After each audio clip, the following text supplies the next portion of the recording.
Tell me a story. Let's begin. Adventures to tell and tales to spin.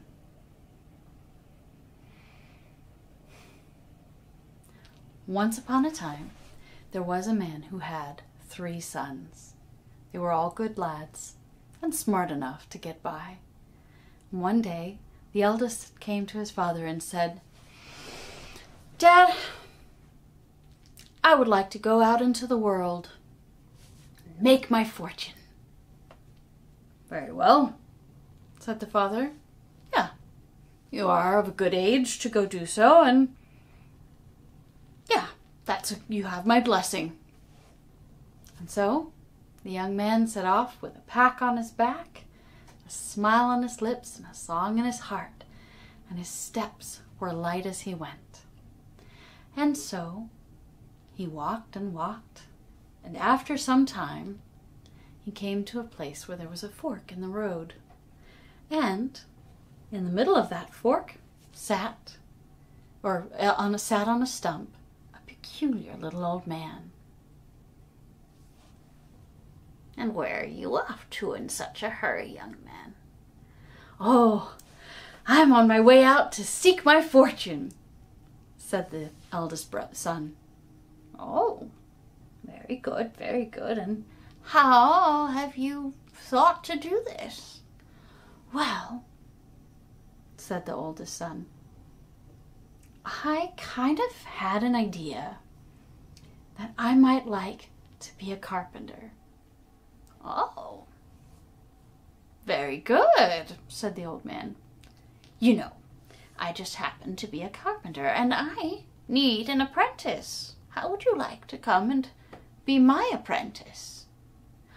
"Really? Why, that would be amazing! Yes!" said the young man. And so he followed the old man home and was greeted kindly, and all through that year he had good food to eat and was treated well and learned lots, and he worked hard. And at the end of the year, the little man said to him, "You have worked hard. You are ready. Let me give you your wages, and you may go and seek your trade." And so he led the young man, to a closet, and out of that closet he took a table. And it didn't look like any particularly fancy table. It just looked like a pretty ordinary table. And the young man was like, "Oh, well, that's nice, thanks." And the old man said, "It's not any ordinary table. You just say to it, 'Table, set yourself.' And it will set itself with the most delicious foods you could imagine." "Well, now that is quite another story," said the young man. "Thank you, that's fantastic." And so he took the table up onto his back and set off for home. He was just a little doubtful. So when he had gotten a little ways away from the man's home, he set the table down and said, "Table, set yourself." And just like that, the table was set with the most delicious soup, a roasted duck, potatoes and gravy, and all the most delicious foods the young man could possibly have wished for. It was like Christmas, a feast just for him. And so he set to and ate with a right good appetite. And when he was done, all the dishes disappeared, and the table was ready to go. Well, this was marvelous. And so the young man set off even more excited than before to get home and show this to his dad and his brothers. And as he was walking, it got dark and he had to stop, and but there was an inn. So he said, "Well, I can stay at the inn one night. I have a little bit of money. I can get a room. I won't have to pay for food. I'll be fine." And so he asked for a room from the innkeeper and gave him money for that. But the innkeeper was quite perplexed. You see, innkeepers are quite keen on that you should eat their food because, well, that's part of how they make their money. So, he snuck up behind the young man so that he could peek through the keyhole. And his eyes got big when he saw how the young man said, "Table, set yourself," and it did. That was a table that innkeeper would very much like to own. So that night, when the young man fell asleep, the innkeeper snuck ever so quietly into the room with a table that looked just like the eldest son's table, and did a little switcheroo. And the next morning the son set off, none the wiser, believing he had the right table on his back. But when he got home and he set it down to show it with so much pride to his dad and his brothers, he says, "Table, set yourself. Table, set yourself. Table, set yourself." But nothing happened because of course it couldn't. This was an ordinary table. "Oh, son, give it a rest," the father finally said. "You've been had." "But Dad, it did work." "Well, who knows? At least you've learned a trade. You can go and be a carpenter. You'll do just fine." "Yes, father." And so there was nothing for it but that the young man ply his trade and work as a carpenter, which really wasn't so bad. He rather enjoyed working with the wood.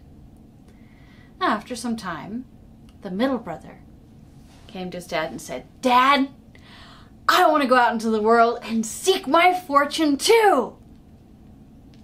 "Very well," says the father, "you have my blessing. Go ahead and do that." And so, just like his brother, pack on his back and a smile on his lips, a song in his heart, out the middle brother set into the world to make his fortune. And after some time, he came to that same crossroads, and that same peculiar little man happened to be sitting there. "And where are you off to, my dear man?" "Oh, I'm off to seek my fortune," said the middle brother. "Oh, and how do you plan to do that?" "Well," said the middle brother, "you know, I had this thought that being a miller would just be great. You always have enough flour for bread, and millers always have enough to eat. That seems good." "Well, how would you like to be an apprentice with me?" said the little man. "I happen to need an apprentice, and I am a miller." "Really?" said the middle son. "Well, that would be fantastic. Yes, let's do this." And so he went with the little man and had much the same experience as his elder brother, except of course that he learned to be a miller, but he was always treated with kindness. There was good food to eat the entire year. He learned lots and he worked hard. And at the end of the year, the little old man said, "Well, you've worked hard. Let me give you your wages." "All right," said the young man, quite excited. And then the old man brought out a donkey. "Ha! But not just any donkey. You see, if you say to this donkey, 'Donkey, stretch,' gold pieces will fall from its nose." "Whoa! That's not bad," said the middle son. And so he took the donkey and went on his way. Not to be distrusting or anything, but once he'd gotten a little ways away, he went, "Donkey, stretch." And to his surprise, gold pieces indeed started raining from the donkey's nose. That was amazing. So he picked up the gold pieces and put them in his pockets, and he could barely wait to get home to show it to his dad and his brothers. But it got dark on his way, and he got to the same inn with the less than honest innkeep, shall we say. He did not arouse suspicions by not ordering the innkeep's food. Quite the contrary. He ordered a lot of food and paid for it with gold pieces and asked for the finest rooms. Now the innkeeper was quite curious because the young man did not exactly look to be a man of means. And so, when the young man went out to the stables to see to his donkey, the innkeep was quite curious and went out to see what he could see. And to his great surprise, when the young man said, "Donkey, stretch! Gold pieces rain from the donkey's nose." Well, we know where this is going, don't we? Oh yeah, the innkeep knew. He wanted that donkey for his own. So, when the middle brother went to sleep that night, the innkeep did a little switcheroo with an ordinary donkey for the magic donkey. And the young man set off the next morning none the wiser. But when he got home to show his dad and his brothers, no matter how much he yelled, "Donkey, stretch!" No gold pieces, no gold coins. "Give it a rest, son. You've been had." But it did work. The older brother said, "Did you, by any chance, stop at the inn on your way home?" "Yeah. That's what I thought. Me too." But what could they do? They had no proof. And so, the middle brother as well set to work, doing his work as a miller, which wasn't so bad. Now the time came when the youngest son said, "Father, I too wish to go out and see the world and make my fortune." "You're still green," said the father. "Are you sure?" Yes, I am quite sure, Dad. That is what I want to do." "Very well, you have my blessing. Be careful that it does not go for you as it did for your older brothers."